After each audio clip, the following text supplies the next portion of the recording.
नमस्कार। आज अपने राज्य बिहार की बात करते हैं, जहां हमारा यह सामाजिक, आर्थिक और शैक्षणिक क्रांति का गढ़ रहा है। आज से 25-30 साल पहले जब हमारे पास सीमित संसाधन थे, संसाधनों की कमी थी, हमारी आर्थिक स्थिति खराब थी, समाज के अंदर एक सामाजिक और आर्थिक विषमताएं थी, तब हमारे तत्कालीन मुख्यमंत्री आदरणीय लालू प्रसाद यादव जी ने इन विषमताओं को खत्म करके समाज में एक समावेशी सामाजिक और आर्थिक न्याय की बुनियाद रखी। उस बुनियाद में हर जात, हर धर्म के लोगों को आगे बढ़ने का मौका मिला और इन राजनीतिक हथकंडों से सामने वाली विपक्षी दल इतनी परेशान हुई कि उन्होंने नित नए एक ऐसे उपाय ढूंढना शुरू किए जहां राजनीति की इन करवटों को बदला जा सके।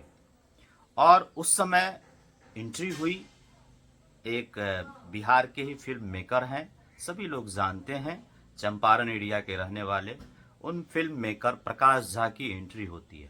थोड़ा सा जान लीजिए, 1984 में फिल्म हिप हिप हुर्रे से अपनी फिल्म मेकिंग की शुरुआत करने वाले प्रकाश झा जब अपनी राजनीतिक एंट्री लेते हैं 2004 में, तो सबसे पहला उनका राजनीतिक फ्लॉप वहीं से शुरुआत होता है। चुनाव बुरी तरीके से हारते हैं। उससे पहले उन्होंने फिल्म गंगा जल बनाई थी, जिसमें बिहार के वास्तविक चरित्र को न दिखाकर उन्होंने बिहार की अस्तित्व पे एक गहरा आघात किया था और अपनी राजनीतिक रोटी और आर्थिक स्थिति मजबूत बना ली थी।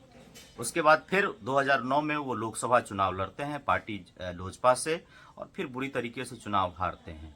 और फिर फिल्म का निर्माण होता है, फिल्म की एंट्री होती है, फिल्म अपहरण, सत्याग्रह, राजनीति, ये सारे फिल्म का निर्माण किया जाता है। और बिहार के जो चरित्र है, जो हमारा वास्तविकता है, उसको न दिखाकर एक एक ऐसे रूप में प्रस्तुत किया जाता है जहां विपक्षी दल बीजेपी और उसके सहयोगी को इसको बेनिफिट मिल सके। और हुआ यही भी। 2005 में सामाजिक न्याय की सत्ता चली गई और फिर सामंती ताकतों की सत्ता आ गई।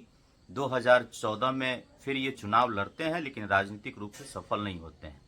तो अपनी राजनीतिक असफलता और आर्थिक सफलता के चक्कर में बिहार के वास्तविकता को जो इन्होंने खराब किया है, बीजेपी उसी को भुना के अब चाहती है कि हम अपने राजनीतिक रोटी सेक लें।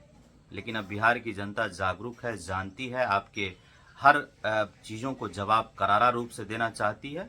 और 2025 के विधानसभा चुनाव में जब आपका बोरिया बिस्तर यहाँ से बंध जाएगा, तो आपको समझ में आएगा कि बिहार किस तरीके से क्रांति चाहती है और किस तरीके से यहाँ समावेशी विकास को जन्म देकर बिहार एक नित्य नए आयाम को छूना चाहती है। धन्यवाद।